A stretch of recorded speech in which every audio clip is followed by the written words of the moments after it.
If anyone else tries to touch my sons, you will leave this hall. The Alpha King's voice rolled across Blackthorne Citadel like distant thunder, low and controlled, yet carrying enough weight to still every whisper within 100 feet of polished marble. Servants froze. Guards stepped back. Nobles lowered their eyes. And at the center of the grand hall, beneath chandeliers that glittered like captured starlight, the twin heirs of the northern territories stood small and trembling, their bright eyes glowing with wild confusion no one seemed able to reach. Rowan and Elias Blackthorne were only 5 years old, but power lived in their blood like a storm searching for sky. The air around them felt charged, thick enough to press against the lungs. Cushioned chairs had been overturned, crystal glasses shattered earlier in the chaos, and the scent of fear lingered sharp as winter pine. No one dared move closer now. Not the royal tutors. Not the seasoned guards. Not even the high-ranking betas who prided themselves on discipline and strength. The boys were not angry. They were frightened. And fear in a royal wolf could shake a kingdom. Lily Harper stood near the back wall with a linen cloth in her hands, half hidden behind a column carved with ancient pack symbols. She was there to clean, to remain invisible, to disappear into the stone the way a rejected Omega learned to do. 3 years ago, her name had been spoken in a ceremony hall followed by a single word that still echoed in her chest: rejected. Since then she had become smaller, quieter, careful not to let her gaze linger too long on anyone of rank. In Blackthorne Citadel, she scrubbed floors, polished silver, and kept her head down. No scent called to her. No mate claimed her. She was useful only in silence. Another healer attempted to approach the twins, speaking in a firm, measured tone, but Rowan's small hands trembled and Elias let out a sharp cry that pierced through the vaulted ceiling. The sound wasn't rage. It was grief. Lily felt it the way others might feel heat from a fire. It pressed against her ribs, needling beneath her skin. She knew that sound. It was the sound of being overwhelmed and unseen. The Alpha King took one deliberate step forward, tall, broad-shouldered, dressed in black tailored wool that fell clean against his powerful frame. Adrian Blackthorne did not raise his voice again. He did not need to. His presence alone filled the room, silver eyes scanning every movement with razor precision. But even he could not reach them. Even he stood just beyond an invisible line neither child would cross. Lily's fingers tightened around the cloth. She should not interfere. A maid did not step between royalty and crisis. A rejected Omega did not insert herself where trained wolves had failed. Yet the feeling inside her grew stronger, a quiet pull that had nothing to do with rank and everything to do with instinct. The boys were not dangerous. They were drowning, and no one was offering a hand. Before she could stop herself, Lily stepped out from behind the column. Not quickly, not boldly, just one soft step onto the cold marble floor. Gasps fluttered through the hall like startled birds. She felt the weight of 100 stares, the sharp shift of attention from nobles who barely knew her name. Adrian's gaze cut toward her immediately, cool and unreadable. Lily did not look at him. She looked only at the twins. She lowered herself slowly to her knees, placing the cloth aside, as if setting down a shield.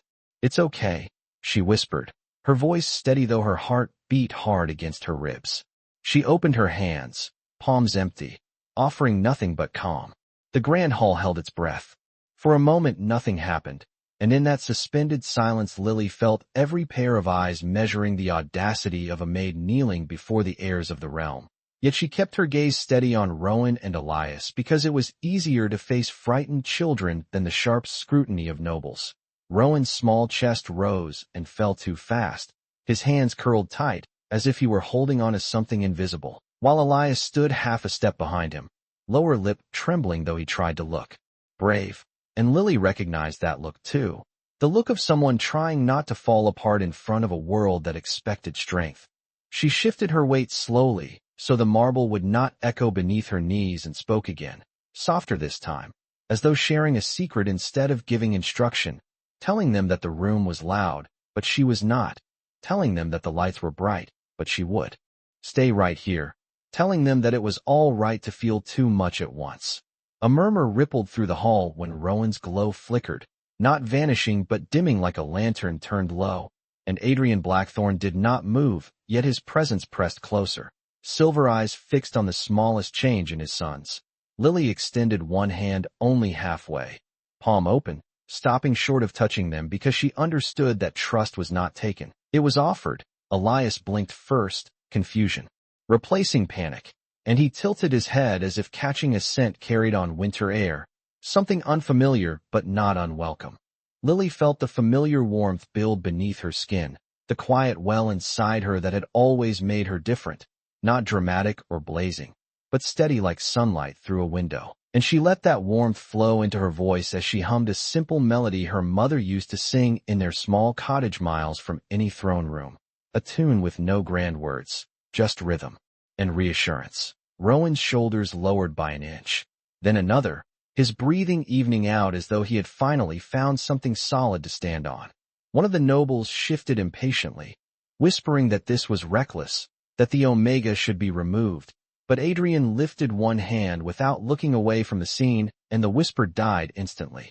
Lily kept humming, eyes never leaving the twins. And after what felt like a full minute measured by the steady tick of the great clock above the doors, Rowan took one cautious step toward her.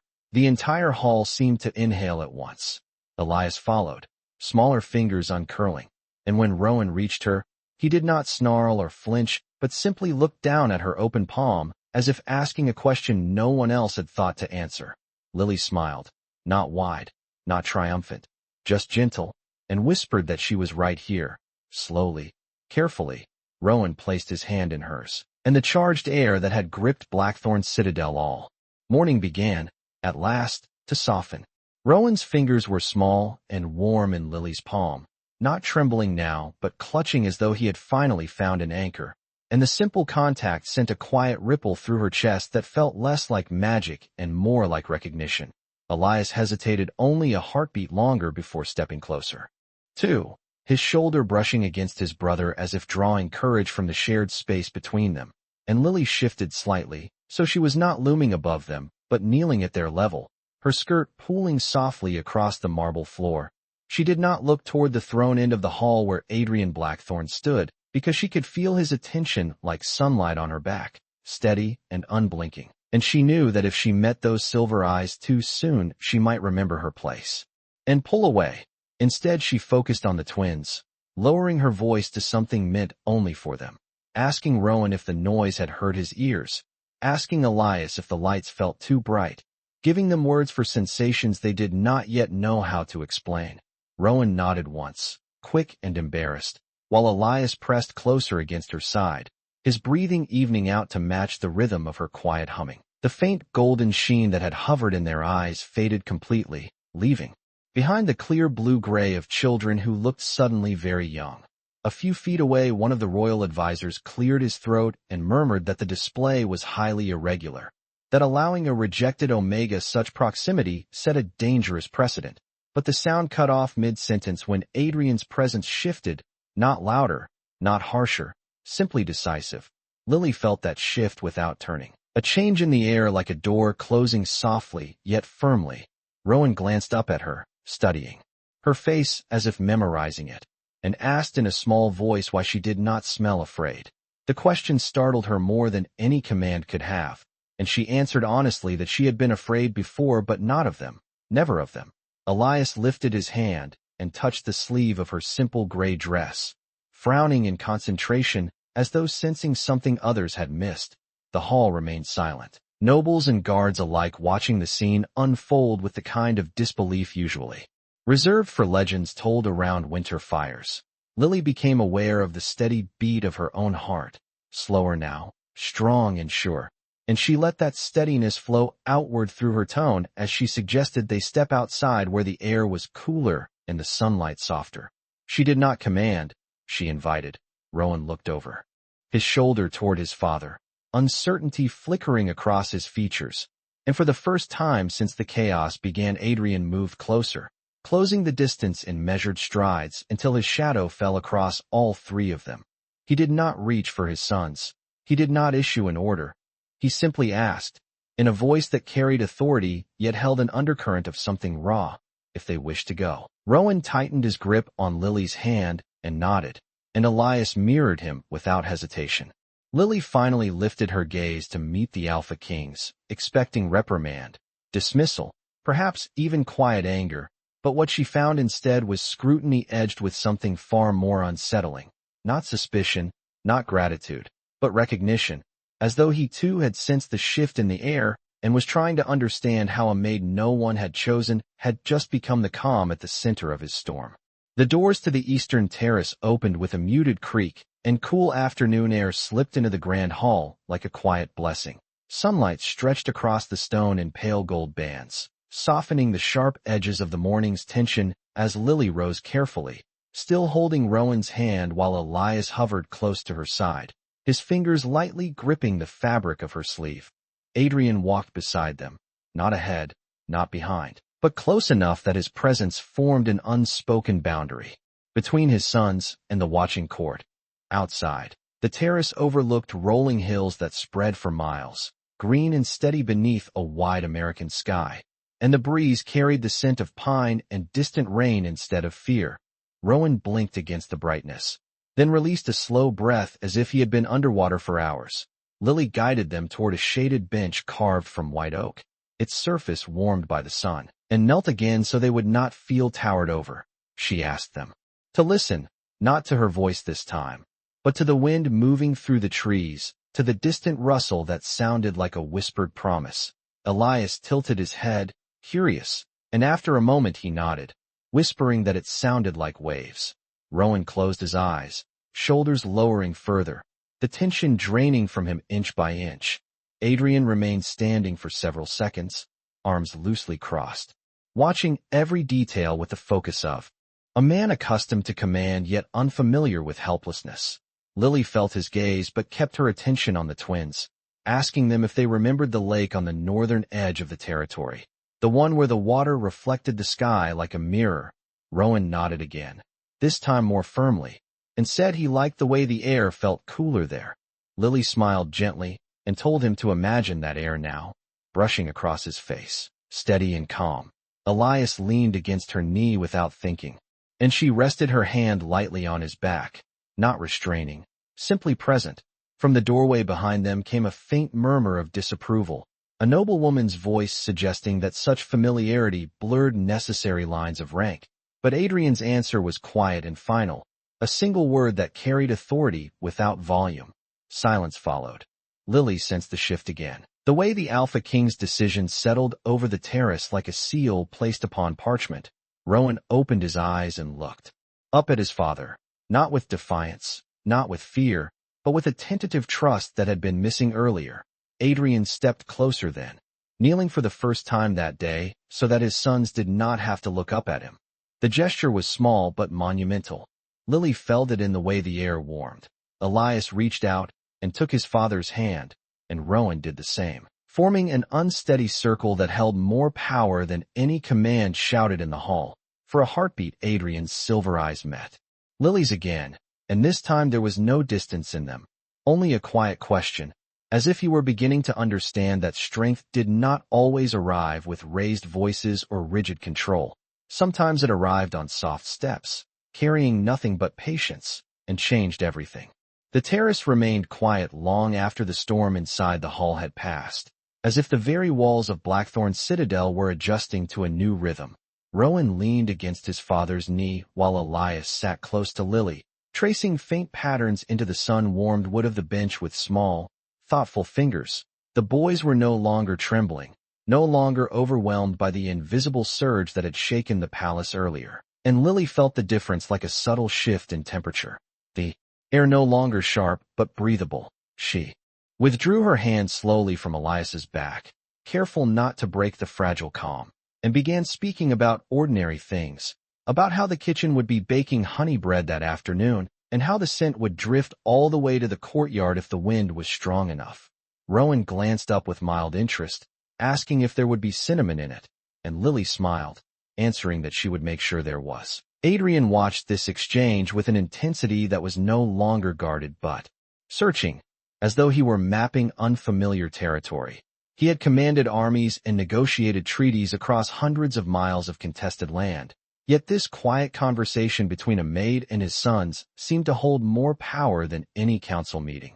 Footsteps approached from behind, measured and cautious, and one of the senior advisors cleared his throat before addressing the king in a tone carefully balanced between respect and concern, suggesting that the stability of the heirs required structured oversight, not informal influence from someone of uncertain standing. Lily felt the words without fully hearing them, the implications settling heavy against her ribs, and instinctively she began to rise, prepared to step back into invisibility where she believed she belonged.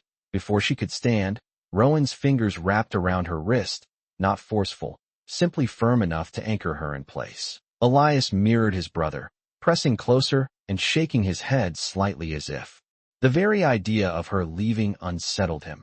Adrian's gaze shifted from his sons to Lily and then to the advisor, and something resolute settled across his features. He did not raise his voice, yet his response carried across the terrace with unmistakable authority, stating that his son's well-being was not a matter for debate, and that anyone who could bring them peace would remain under his protection. The advisor lowered his eyes immediately. The conversation ended without further challenge. Lily felt warmth flood her cheeks, not from pride but from disbelief, and she finally met Adrian's eyes fully. There was no mockery there, no dismissal, only a measured acknowledgement that altered the space between them. Rowan released her wrist slowly, satisfied, and Elias leaned his head lightly against her arm, as if claiming a comfort he had just discovered. The breeze lifted strands of Lily's hair across her face, and Adrian reached out without thinking, brushing them aside. With a brief, careful motion that carried no impropriety, only practicality, the contact was fleeting, yet it sent a quiet awareness through both of them, a recognition that something had shifted beyond the simple calming of two frightened children. Lily understood then that stepping forward had changed more than a moment, and as the afternoon light stretched longer across the terrace stones, she sensed that the path ahead would no longer allow her to remain unseen. By late afternoon the terrace had grown quieter still, the distant sounds of the citadel returning to their ordinary rhythm of footsteps and muted conversation, and for the first time since morning the weight pressing against Lily's chest began to ease. Rowan and Elias had shifted from clinging to simply staying close, their earlier fear replaced with the tentative curiosity of children who had survived something they did not fully understand.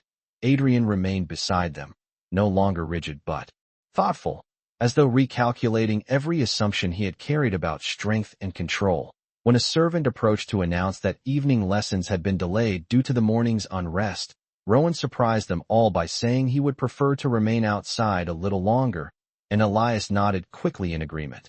Lily started to suggest that she should return to her duties, that the kitchens would need tending and linens would not fold themselves, but Rowan's small voice interrupted her with quiet insistence, asking if she could stay until the sun touched the far hills. Adrian studied her carefully then, not as a king evaluating a subject, but as a father weighing what his sons needed against the rigid expectations of his court. The silence stretched a few heartbeats before he gave a single nod, granting permission without ceremony. Lily felt the significance of that nod settle deeply within her, not as triumph, but as responsibility. She shifted closer to the boys and began telling them about the orchard beyond the southern wall, about how the apples would turn deep red in early fall, and how the leaves would scatter across the grass like pieces of painted glass. Elias listened intently, his earlier tension replaced by wonder, while Rowan leaned back against his father's side and asked whether they might visit the orchard soon. Adrian answered that they would, his tone softer than it had been all day, and for a moment the image of them walking beneath trees instead of standing in marble halls felt almost possible. A breeze passed over the terrace again, carrying the faint scent of approaching rain, and Lily noticed that neither boy reacted with distress this time. Instead, Rowan simply squeezed her hand once, as if confirming she was still there. Adrian saw it too, and something unreadable flickered across his expression, a realization forming quietly beneath his composed exterior. He stepped closer, lowering his voice so only she could hear, and said that whatever gift she possessed had done what seasoned guardians could not. Lily shook her head gently, explaining that she had done nothing extraordinary, only listened. Adrian's gaze lingered on her face a second longer than propriety required, not with impropriety, but with growing certainty, as though he were beginning to understand that the calm his sons needed had not been absent from his kingdom, merely overlooked. as the sun dipped lower and painted the hills in amber light. Lily sensed that the boundaries that had once defined her place were shifting like shadows at dusk, and though uncertainty waited beyond the terrace doors, one truth had settled firmly into place. She was no longer invisible within these walls. Evening settled over Blackthorne Citadel in layers of amber and violet, the last light stretching long across the terrace stones before slipping behind the distant hills, and with it came a subtle shift in the air that Lily felt before she saw it. Torches flickered to life along the outer walls, casting warm halos that replaced the sharp glare of afternoon with something softer, something almost intimate. Rowan and Elias had grown drowsy from the calm, their earlier unrest now a memory that seemed impossible to reconcile with the quiet children leaning comfortably between their father and the Omega Maid who had stepped into their storm. A court attendant approached cautiously to remind the king of the evening council scheduled in less than 30 minutes, mentioning that delegates from 3 neighboring territories were already gathering in the West Chamber, and though the tone was respectful, there was urgency beneath it. Adrian did not respond immediately. Instead, he looked down at his sons, then at Lily, as if weighing the expectations of a kingdom against the fragile steadiness he had just regained. Rowan sensed the tension first, his small fingers tightening slightly around Lily's hand, and Elias lifted his head from her shoulder with a faint crease forming between his brows. Lily recognized the early signs of overwhelm returning and instinctively spoke in a low, steady voice, reminding the boys that nothing was changing, that their father would still be close, that evening routines did not mean abandonment. Adrian watched her carefully as she spoke, noticing how the twins responded not to authority but to reassurance. The advisor cleared his throat again, pressing that matters of state could not be postponed indefinitely. Something in Adrian's expression hardened then, not with anger but with decision. He rose slowly and told the attendant that the council would convene here on the terrace instead, that fresh air would serve them better than closed walls, and that his sons would remain by his side. The attendant blinked in surprise, but bowed without argument. Lily felt the weight of that choice ripple outward like a stone dropped into still water. Within minutes, members of the Royal Council began to file onto the terrace, their formal attire catching torchlight as murmurs of confusion spread through the ranks. Some glanced at Lily with open skepticism, others with poorly concealed disdain, yet none dared question the king directly. Rowan and Elias stayed seated beside her, calmer than they had been all day, and as discussions of trade routes and seasonal supply estimates unfolded in measured tones, the twins listened quietly instead of reacting to the rising cadence of adult voices. Lily remained still, not participating yet not retreating, her presence forming a subtle anchor point between child and ruler. Adrian conducted the meeting with his usual precision, but there was a difference in him now, a steadiness rooted not in dominance but in balance. Once, during a particularly tense exchange between 2 advisors, his gaze flickered briefly to Lily, as if confirming that the calm remained intact, and she met his eyes with a small nod that required no words. By the time the first stars appeared overhead, the council had concluded without disruption, and more than one delegate left the terrace casting thoughtful glances at the quiet Omega who had remained at the king's side.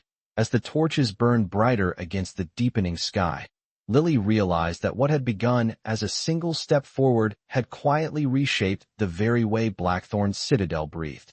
Night deepened over Blackthorne Citadel until the sky stretched wide and velvet above the terrace, scattered with clear bright stars that seemed close enough to touch, and the torches lining the stone walls burned steady, casting long golden shadows that softened even the sternest features. The council had dispersed at last, their formal shoes echoing down distant corridors, leaving only the quiet rhythm of wind and the low murmur of crickets rising from the gardens below. Rowan had fallen asleep first, his head resting against Adrian's side, lashes dark against his cheeks, while Elias fought sleep with stubborn determination before finally leaning fully into Lily as though her presence had become as natural as breath. Lily remained very still, careful not to disturb them, feeling the gentle weight of the child against her shoulder and the fragile trust contained in that simple gesture. Adrian watched the scene in silence for a long moment, silver eyes reflecting torchlight and starlight together. and there was no hardness in them now, no edge sharpened for battle or negotiation, only something contemplative and newly aware. He reached down and brushed a hand lightly over Rowan's hair, a father's touch that held more vulnerability than any speech delivered before a throne. Lily sensed his gaze shift toward her again, and this time she did not look away. The distance that had once defined rank and expectation felt thinner, not erased, but altered by shared experience. Adrian spoke quietly so as not to wake the boys, telling her that for months the twins had struggled with sudden surges of emotion that no tutor or guard could predict, that the loss of their mother years earlier had left an absence no discipline could mend. Lily listened without interruption, absorbing not just his words but the weight behind them. She answered gently that children often needed permission to feel without fear of being judged for it, and that sometimes calm came from being understood rather than corrected. Adrian exhaled slowly, as if releasing something he had carried alone for too long. He admitted that he had been trying to teach them strength, not realizing that strength might look different than control. A faint smile touched Lily's lips at that, and she told him that true strength was quiet and steady, the kind that did not demand attention yet changed everything around it. Elias shifted slightly in his sleep, murmuring something soft and indistinct, and Lily instinctively adjusted her hold. Adrian stepped closer then, lowering his voice further, and said that the Citadel had overlooked her value for far too long. There was no grand declaration, no audience to witness the moment, only starlight and the steady sound of breathing. Lily felt warmth rise in her chest, not from praise but from the simple recognition of being seen. In the stillness beneath the night sky, with two sleeping heirs resting peacefully between them, something unspoken settled into place, a bond not forged by ceremony but by choice. And as the torches flickered against ancient stone, Adrian understood that the future of his kingdom might depend less on force and more on the quiet courage of the Omega who had dared to step forward. The night carried on in a hush that felt almost sacred, the kind of quiet that follows a storm not of thunder, but of hearts stretched too thin, and Lily remained seated beneath the torchlight with Elias sleeping against her shoulder and Rowan curled safely at his father's side. Adrian finally bent to lift Rowan into his arms, moving carefully so as not to wake him, and the ease with which the child settled against his chest spoke of trust restored rather than enforced. Lily rose slowly as well, adjusting her hold on Elias, and together they walked back through the tall terrace doors into the Citadel's wide corridor, where candle sconces lined the walls and cast gentle light across polished stone. No one blocked their path this time. Guards stepped aside without hesitation, and servants lowered their eyes not in dismissal, but in recognition of something newly understood. When they reached the twins' chambers, Adrian opened the door himself instead of signaling for assistance, and the room beyond glowed warmly with lamplight and soft blankets waiting on carved oak beds. Lily laid Elias down first, brushing a strand of hair from his forehead the way her mother once had for her, and Rowan stirred only slightly as Adrian placed him beside his brother. For a moment all four of them stood there in the quiet room, listening to the steady rhythm of two small breaths that no longer trembled. Adrian turned to Lily then. The distance between king and maid narrowed not by proximity but by shared purpose. He told her that beginning tomorrow she would no longer serve in the lower halls, that her place would be near his sons where her presence had proven invaluable. The words were not offered as charity, nor as reward, but as decision. Lily's first instinct was to protest, to remind him of rank and tradition, yet she saw in his expression that this was not impulse but conviction. She inclined her head respectfully, accepting not elevation but responsibility. Adrian stepped closer, lowering his voice so that it carried only to her, and said that strength built through fear never endured, but strength built through understanding shaped generations. Lily felt those words settle into her bones. She answered quietly that she would remain as long as the twins needed her. Adrian studied her for a heartbeat longer before nodding once, as if sealing a promise without ceremony. When she finally stepped back into the corridor alone, the castle felt different beneath her feet, not grander, not softer, simply changed. Whispers would come, objections would rise, but none of that could erase what had happened beneath the open sky. Inside the nursery, Rowan shifted in his sleep and murmured something faint, and though Lily had already turned the corner, Adrian heard it clearly. The small voice whispered that she felt like home. The Alpha King stood still in the lamplight, the words echoing through him with quiet certainty, and in that moment he understood that the future of his sons, and perhaps of his kingdom, had just begun to unfold in the most unexpected way.